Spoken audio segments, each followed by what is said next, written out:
with the last presentation for today, Professor Maria Tard, ERC from the point of view of an evaluator.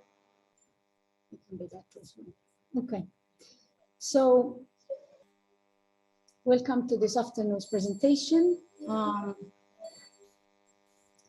As listed in the agenda, I will be looking at the evaluation process, primarily because of my experience with the ERC for now over, I think, 8 to 9 years, in which I was an evaluator, an external evaluator, and in the final round, I was a panel chair.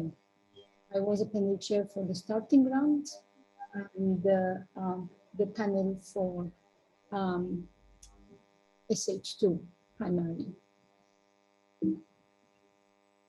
So I start off with the ERC principles, which are very important to keep in mind, because these are basically the fundamental principles which ERC evaluators are requested to follow, requested to look for, and requested to evaluate. So the first one, and probably the most important one, is excellence.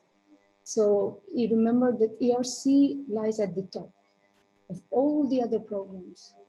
It is it only funds excellence. So projects are selected based on a demonstrated high scientific and/or technical quality. So you need to do an exercise when you are thinking of submitting an ERC application that you do have very high scientific and technical qualities, not only in terms of the proposal, but also of yourself. And of course, these need to be brought out in the application. Okay?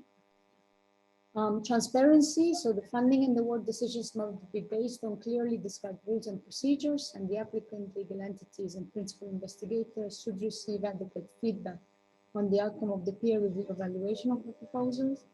The panel chairs and the panel evaluators take feedback very seriously to the applicants. So each applicant receives, whether they do well or not, receives the panel comments and the evaluator comments as a means of potentially improving their application to be resubmitted. There's a principle of fairness and impartiality, where proposals are treated equally. They must be evaluated impartially on their merits, irrespective of their origin or the identity of the submitting entity, or the principal investigator or any team member. So the ERC provides brief training.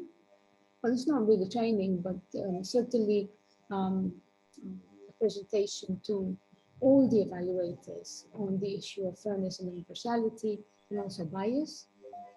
So we make sure that all applications that are received, the proposals that are received, are treated equally. Confidentiality, this is very high on the list of ERC principles. So proposals and related data, knowledge, and documents communicated to the ERC executive agency are treated in confidence. There is an efficiency and speed issue. So as you know, the ERC has a very strict timetable of when the proposals are received, when they are evaluated, and when the results are published. So this is something which is at par with the quality of the peer review evaluation. And there's a lot of work that goes into the peer review evaluation process because of this issue, of this need for efficiency and speed.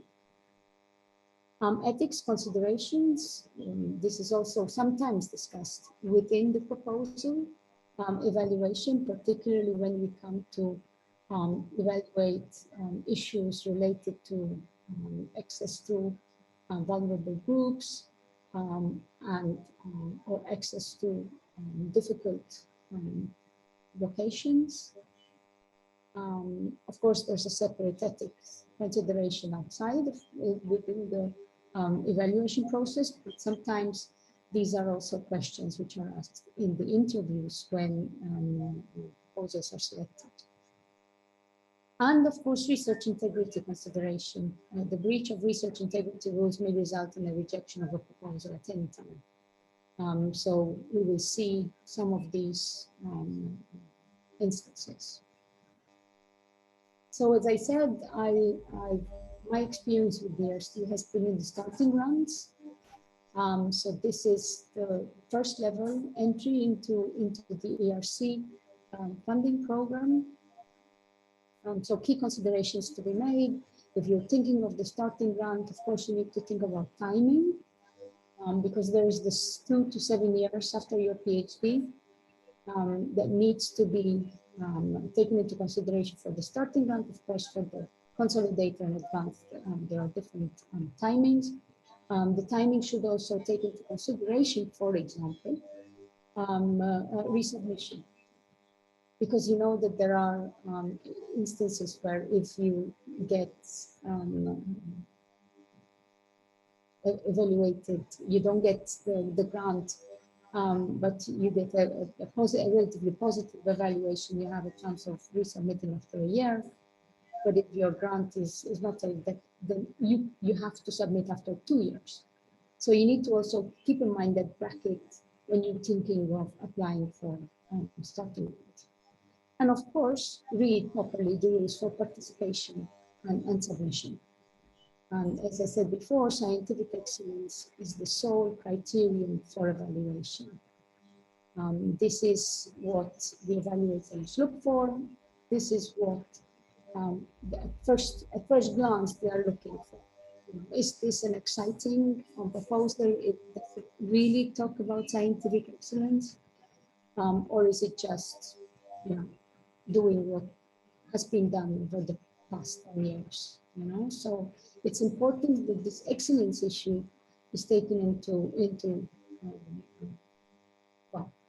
hand during the process. So let's look at the evaluation process. So the evaluation process is handled by the executive agency of the ERC with the support of independent experts. So experts are selected by the ERC to ensure gender balance, and this is very important for the ERC. Geographical diversity.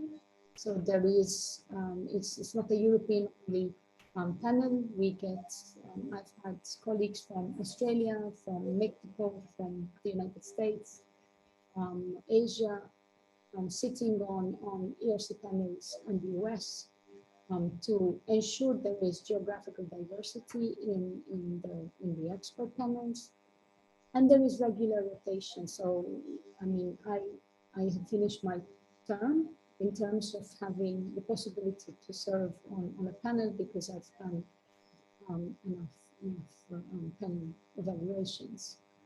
So they do rotate them, and of course every year the panel changes. The expert names are published at the end of the process. And so I always think that it's a good idea to look back at the previous panels, their composition, especially when you're thinking of, and I get this question very often, which panel should I choose? To which panel should I submit my proposal? And sometimes one way of deciding that is to actually look at the names of the experts as they sit on the evaluation panels, because they might be more predisposed to the topic that you are submitting or be able to understand it better. And so the names of the experts are published at the end of the process, at the end of the evaluation. And I think it's a very important piece of information for those that want to apply for an ERC. This is an important rule, which links back to some of the previous points I made with regards to a rejection of a proposal. No contact can be done with experts the panel members by a principal investigator or a related institution. So even if by any chance you happen to hear that there is an expert on a panel, you cannot absolutely get in touch with these experts. And when this happens, the ERC rejects the proposal in question. ERC evaluators or experts sign a confidentiality and a conflict of interest agreement. And so they tend to, or they have to, really report any contact that was done by applicants. The rules also allow for applicants to request an exclusion of an expert from the evaluation for various reasons. However, that reason must be included in such a request. So if there is a possible conflict with a particular experts that might be asked for a review, then you might want to include that piece of information in your application. So the evaluation criteria covers two main elements, and this was also mentioned earlier, the research project and the principal investigator. And to a certain extent, even though the grading is the same, they get 5.6, they are both very important because on one hand, the research project is important because that's where you value the excellence part of it. But of course, having a very good principal investigator ensures that the research project can be done and the ambition of the research project is achievable and doable. So as I said before, you need to do a very important exercise of looking at your project and at yourself in terms of ensuring that you are excellent in terms of the research, as well as a PI, as a principal investigator. Have you developed enough publications? Have you published in this area? Have you published alone rather than with your PhD supervisor? Are there journals of high impact and so on and so forth? These are the considerations which you need to make or work towards to if you are still planning for an ERC grant. With the research project, there is a further subdivision between the groundbreaking nature and the potential impact and the scientific approach. So the groundbreaking nature is linked to this excellent issue. It needs to be a groundbreaking project, which of course has impact because this is a substantial amount of funding that you get, and the ERC needs to establish or see the impact, how the impact is going to turn out at the end of the project or during the project. The scientific approach is important, and the description of the scientific approach is important because it provides, well, further detail, of course, of the research project, but also puts the evaluator's mind at rest in terms of, well, will he be able to do it or will she be able to do it? Will they be able to deliver what they promise, and are the methods correct in terms of the research that's being proposed? And all these questions do arise. They arise during the evaluation and the discussions in the panel, but they also come out in the questions during the interviews when the panel experts don't find the answer in the proposal, but believe that there is potential.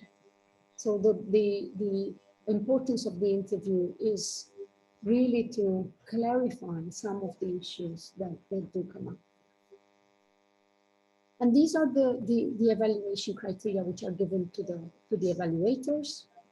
And each evaluator is to fill in the answers to these questions after reading each proposal. So the groundbreaking nature and potential impact of the project, does it address an important challenge? So it's important that the research is not just frivolous in terms of what it tries to sort of achieve. Does it address an important challenge? And you say, but what is an important challenge? Well, you have to make that point. If you believe that your research is addressing an important challenge, then you need to convince the evaluators that that is an important challenge. To what extent are the objectives ambitious and beyond state of the art? So the novel concepts, approaches, and developments between or across disciplines, this is very important. So you need to state the state of the art. You need to make sure, and I've seen projects which sort of miss out on the state of the art and then claim that the project is ambitious or high gain or novel because of the poor state of the art. So you need to make sure that you convince the evaluators that you've done the state of the art. You've covered the main proponents in your research area and the research that has been achieved so far, and then place your project above and beyond that.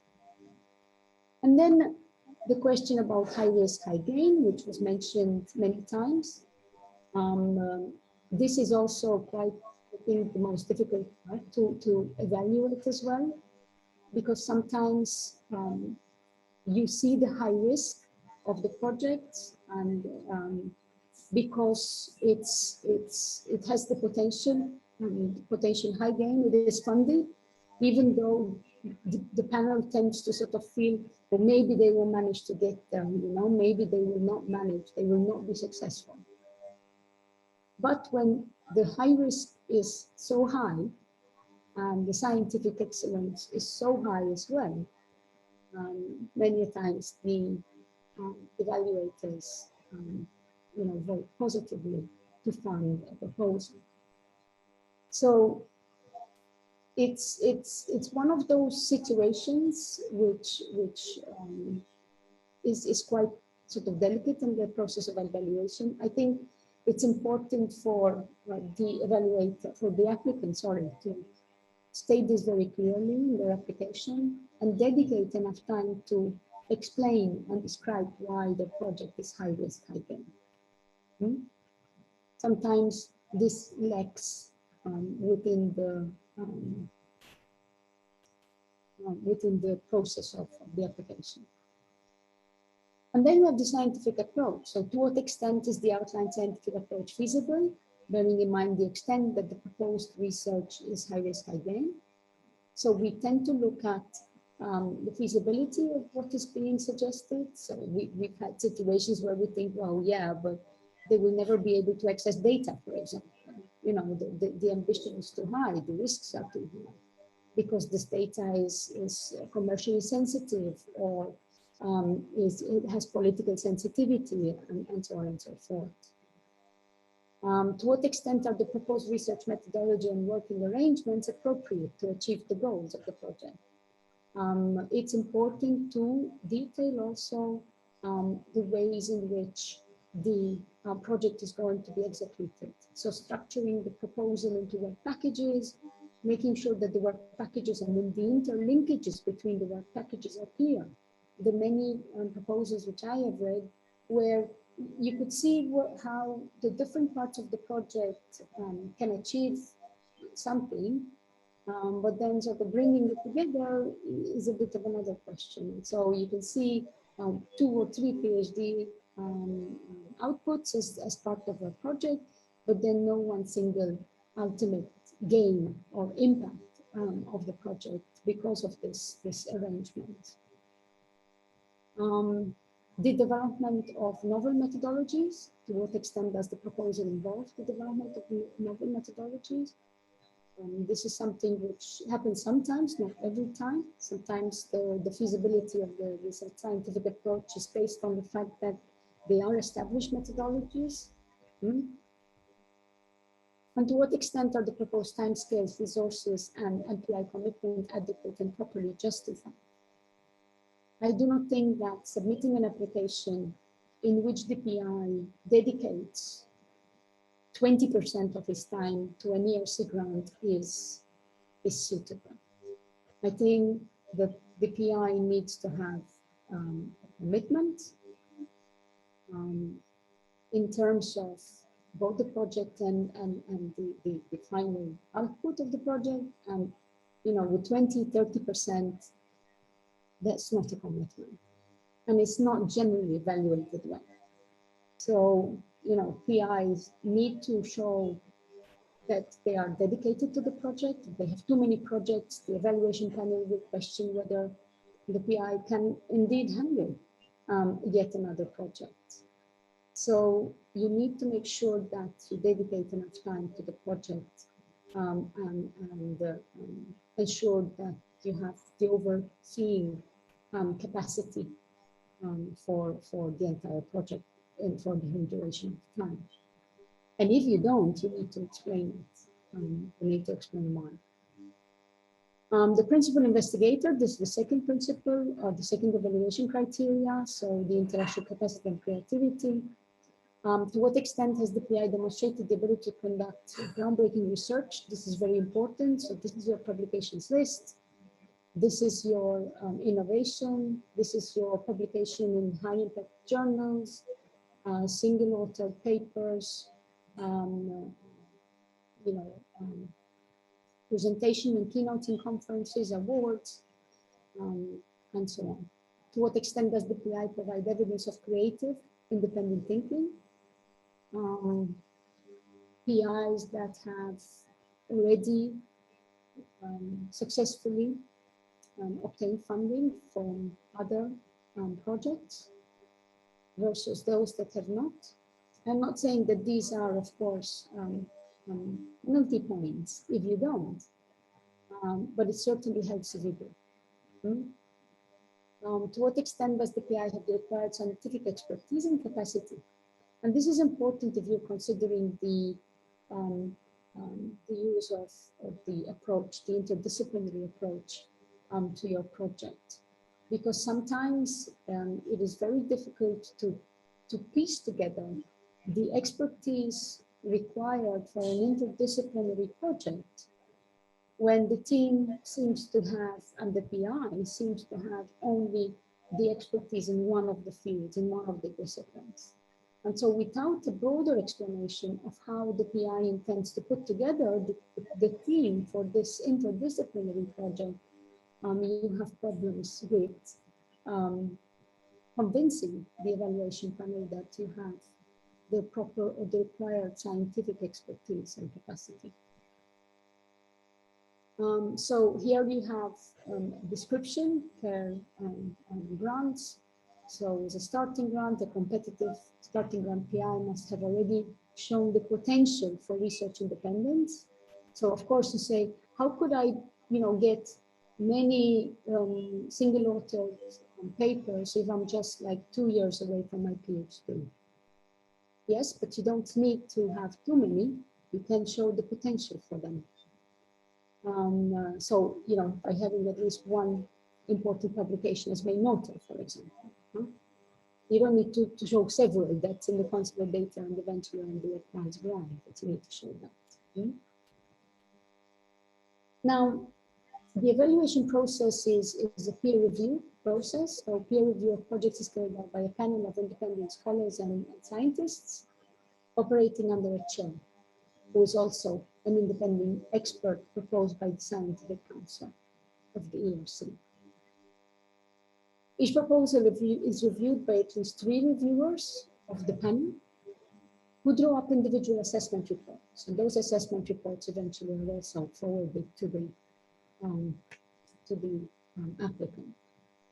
Panel assessment is carried out to ensure coherence and consistent treatment of all proposals. So all the proposals are actually discussed across all the panel.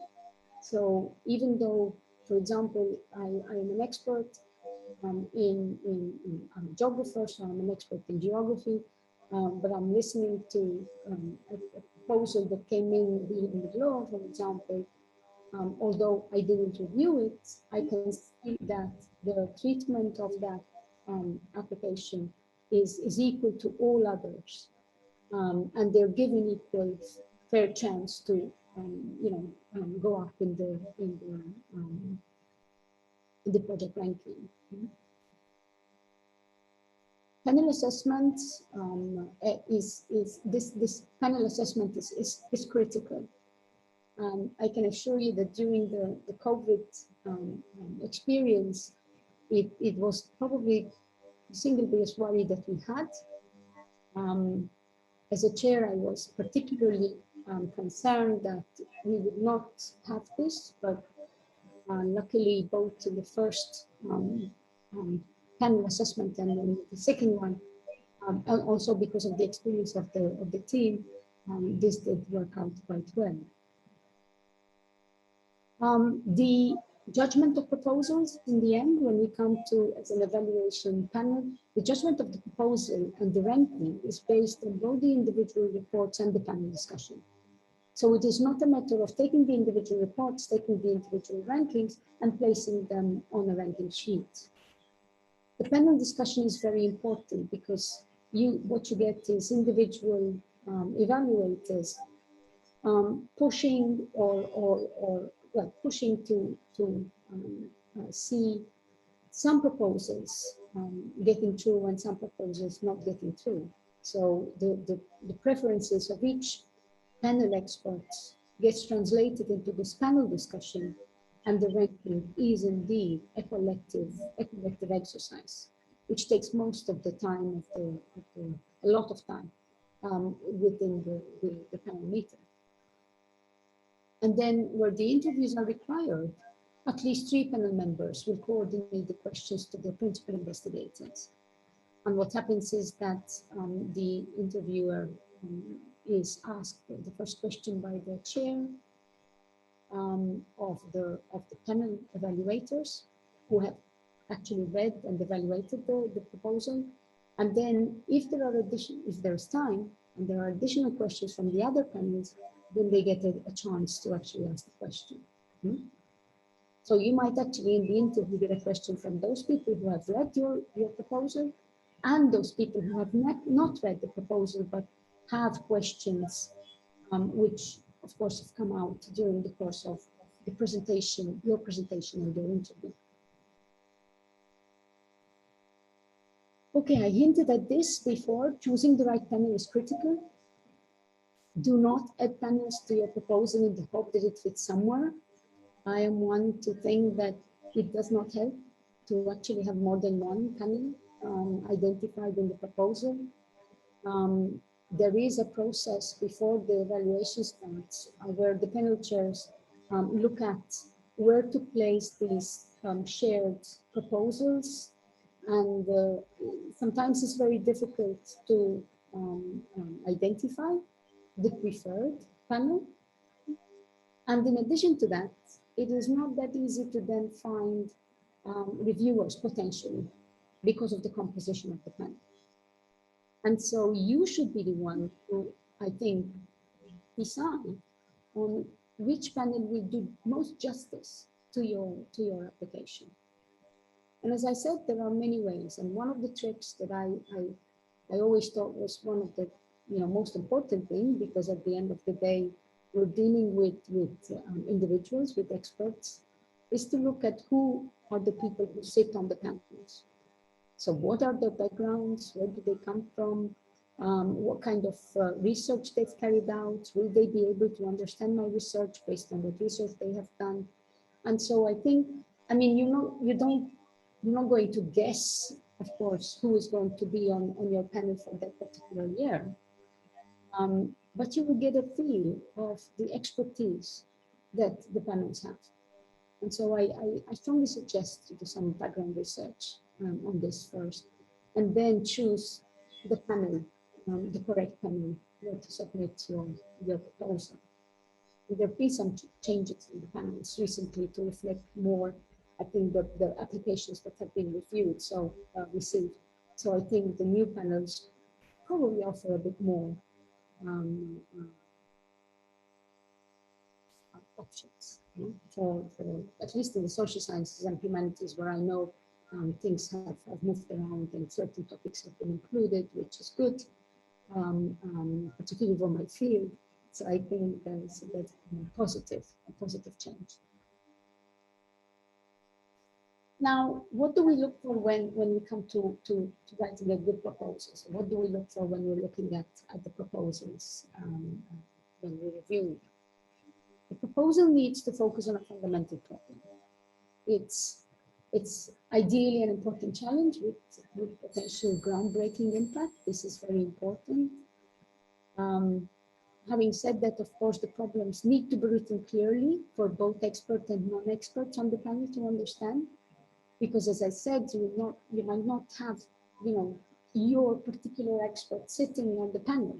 And so it needs to be written in a way which can, be clearly understood by experts and non-experts. But being yourself an expert in the subject, you should write clearly why you think this is a challenge worth funding. I remember there were a couple of proposals where the panel was not convinced of the importance of the challenge and the scientific excellence. But the panel was very impressed with the investigators, with the principal investigators. The panel in itself did not have the expertise.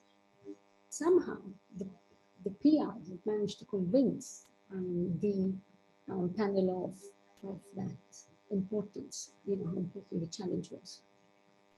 Through, of course, a very good review of the state of the art and potentially the outputs and limitations, because of course, when you're describing a high-risk project, the one thing that the evaluators are going to look for is that you highlight what the risks are, and you have a plan in mind of how to mitigate against those risks. So this is very important. You cannot just claim to have a high-risk, high-gain project when you know that in your proposal you have not listed what those risks are, and you have not suggested to the evaluation panel the mitigation that you are going to use should, the data, turn out to be problematic, or access to these e-people becomes impossible because of security or political issues. And the state of the art might also be in the approach to the problem. So think also about the methodology and state it clearly and in a structured way. It is very important for the evaluators to be able to link what you want to achieve, so the objectives, the tasks, the outcomes, and the deliverables, to the methods that you are going to use to achieve those deliverables. Don't just put a hodgepodge of methodologies so that you might get lucky and sort of firing the 10. If you're going to have an objective, try to, as much as possible, link a method that will show the evaluator you understand the nature of the problem, the complexity of the problem, and you are thinking that this is the best approach to answer that research question. In your wider description of the proposal, be clear, but thorough in the description of the objectives and methods and the resources required to achieve the project goals. This is very important because there were instances, I remember, when the resources required, because you of course have to give them a budget, went beyond what the panel thought was needed to complete the project.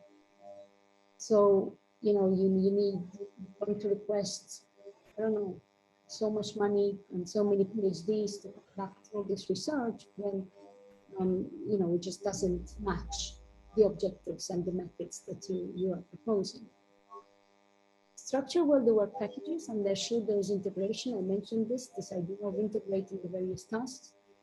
And coordinating the ERC grant is not an easy task.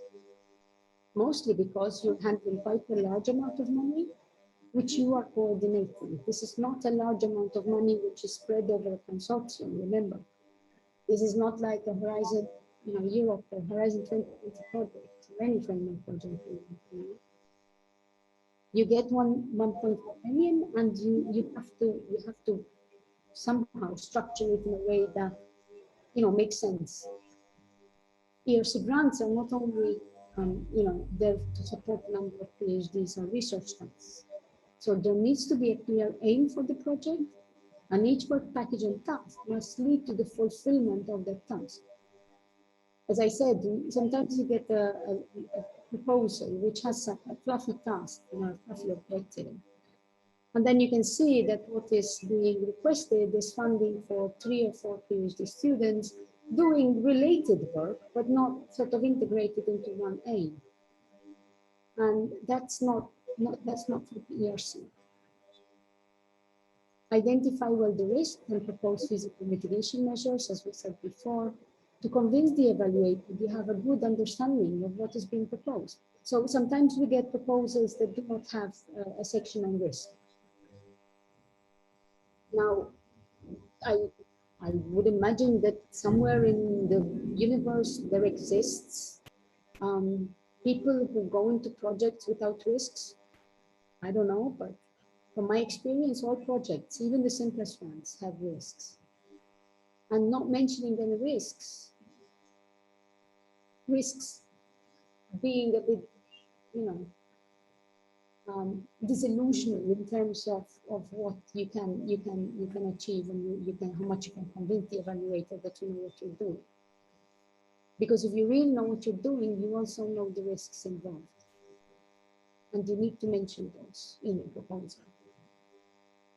Eventually, you also need to justify well the resources and request help on this, because people might be able to point out that you've put too much requests on equipment, or you've put too much requests on assistance when you are giving 80% of your time. You've put too much on conferences and travel. So how much travel is involved, and so on and so forth. So review your application of your budget well, because questions are asked with regards, evaluators are asked to look at the budget and see whether there are questions that can be raised with request to the resources asked. And if the ERC finds that there is an over request in some of the cost items, then it negotiates the budget. So try to avoid that. With regards to the PI, the panel and the evaluators look for good PIs, as I said, in terms of research and publication, but also skills in managing researchers. So if you have supervised postgraduate students, we include it. If you have participated in research projects, we include it. If you have led other research projects, we include it. Effective dissemination, your outreach, you have to include that.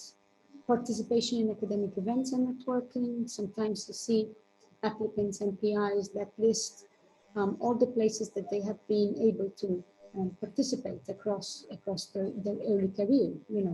Some Erasmus movements that they have been doing during their academic career, some visits, scientific visits they've done in different places, and so on. Make sure to highlight the major achievements, especially those that you've managed to achieve independently. And of course, your contribution to the field. Sometimes developing an innovative idea within your field, this is what makes you stand out of other PIs. Ensure that in highlighting the expertise, the PI does not give the impression that the proposal is a continuation of ongoing research. Although it doesn't formally kind of reject incremental research, the ERC does not like incremental research too much. So you can't just say, yes, I did this for my PhD and I will continue working on it. It needs to be more. It needs to be groundbreaking. It needs to be excellent. It needs to be the next step. So yes, you can use your PhD in publications to highlight your expertise in the field. But you need to use those to say, look, I've done this, and I have invented this, I have patented this, I have done this, I have done that. This remains missing, and this is what this ERC grant is about. And if this is a collaboration, which is not always, it's not often within ERC, clearly describe the role of the PI and the outputs which will be funded and attributed to the ERC grant. There are many questions which the evaluation panel raises when it comes to collaborations. There could be instances where, for example, you get an experienced PI that collaborates with a starting PI, but it's not very clear who is in fact doing the work or who is doing the research. And so I would strongly suggest you tread carefully if you are going to propose a collaboration, and clearly state what the role of the other collaborators are within the project. The last thing that you want the evaluation panel to think is that you are paying money to support somebody else's research, okay? Especially at starting grant stage. And then there is the interview. This is an opportunity to add value to your proposal, and it is generally a positive thing. That is my experience of all the interviews that I've been to. It's generally an excellent opportunity to present yourself, to shine, to present your research and yourself, and to convince the panel that you're worth 1.5 million euros. So the presentation, of course, is very short. I think you get 10 minutes. So the presentation must be very focused on the evaluation criteria. So what is the project and does it address an important challenge? Is it ambitious? What is the scientific approach? The potential impact, and why you? This is very important. And these 5 slides generally are what you need. Keeping it down to 5 slides actually is very important, because you want to, first of all, keeping in mind that, you know, the panel has read your proposal, and the people who are going to question you are going to question you on the proposal. What you want to remind them in the presentation is that, you know, these are the main criteria why you should fund me. And then, of course, comes the questions. Keep answers always to the questions short, because you don't want to have a frustrated panel with a long list of questions and you don't leave them the opportunity to make those questions. Those questions can make or break your proposal. So there, in many instances, the questions in the interview are really questions which are, you know, missing things in your proposal, sort of a missing piece of the puzzle in the proposal. And so when the evaluator is asking that question, he is asked, or she is asking that question because she's missing that. And if she's missing that and you give it to her, then all of a sudden the picture is complete, and it's a thumbs up for your proposal. The more questions you are able to answer, the better informed the panel is to make the right decision about your proposal. Keep that in mind. So when you get the question, answer briefly and answer as many as you can. So in conclusion, the process of applying for an ERC grant has to be seen as an opportunity to learn about yourself and your work. The process of preparing the application is a retrospective exercise about your career to date and where you want to take your career, because that self-study is going to shine and it will look, you know, it will come out of the proposal, and you know, the evaluator will notice that. Will notice the ambition, will notice basically the ambition of the PI, and that needs to come out. You cannot be shy about yourself in an ERC grant application. It's your learning, of course, about yourself, but also of your work. So, you know, you don't draw up an ERC application within a month or 2.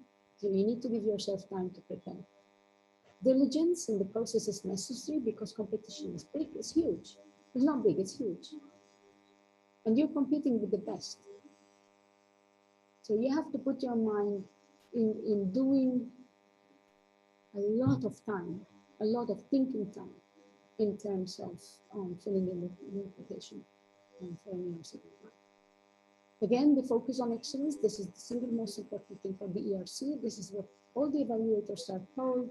Look for excellence, no matter what the subject, no matter how quirky it looks for excellence. The thorough in the preparation and proposal, do not leave anything to chance. I've seen proposals with spelling mistakes. Why should there be spelling mistakes in a proposal which you've probably slept on for 6 months? You know, you've ate, slept, dreamt about and done for, I don't know, 6 months. Why should there be spelling mistakes? A shoddy application form is not a good starting point. It's not a good starting point. So don't leave anything to chance. Don't think, oh, I will blow them away with my theories and with my aim. You know, I don't really care whether I add full stops at the end of sentences.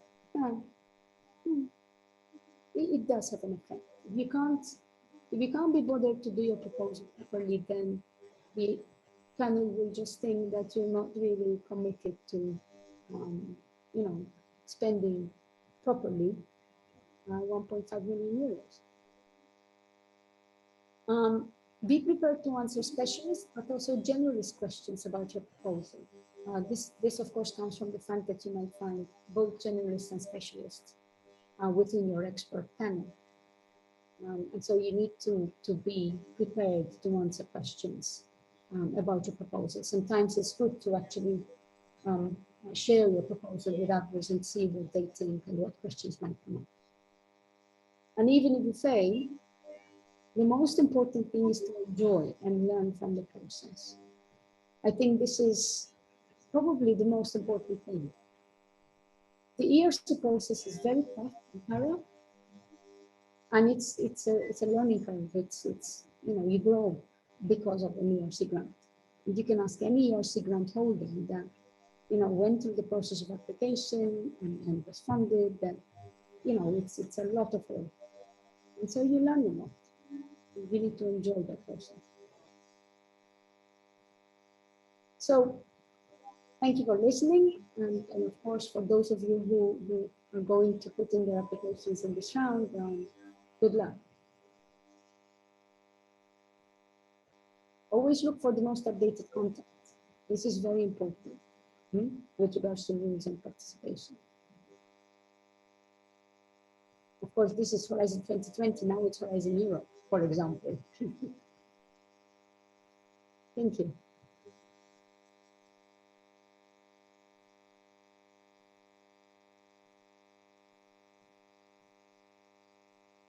I'm trying to read the chat to see whether there are any questions. Open stage. Okay.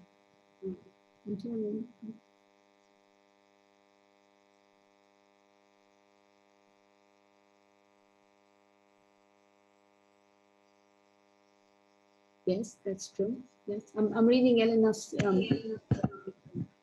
answer to the questions. The questions are the ones in the chat, Maria. Oh, yes, yes. One was answered, and but we are muted. Can you hear me? Me? I don't know. Can you hear us, Maria? I can hear you, yes. Okay, okay. Yeah, so there should be another question in the chat, right? Because I can't see them because I'm... Okay, so there was... Okay, so all the questions were answered then? Yes, I think all the questions were answered. Okay. Yeah. Okay.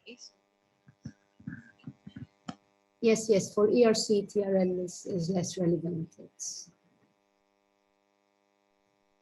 I think everything was covered. Yeah. Yeah, I can see the chat from here now. Thank you. And the other one from Elena was answered. Annalise as well was answered, right? So, okay. Yes. Okay, so I guess that's it. So we can stop here for today. Thank you very, very much, Maria, for your contribution this morning to the panel and your very, very detailed and helpful presentation of this afternoon. And wish you all the best in your work. And yes, so this is the end of our ERC day.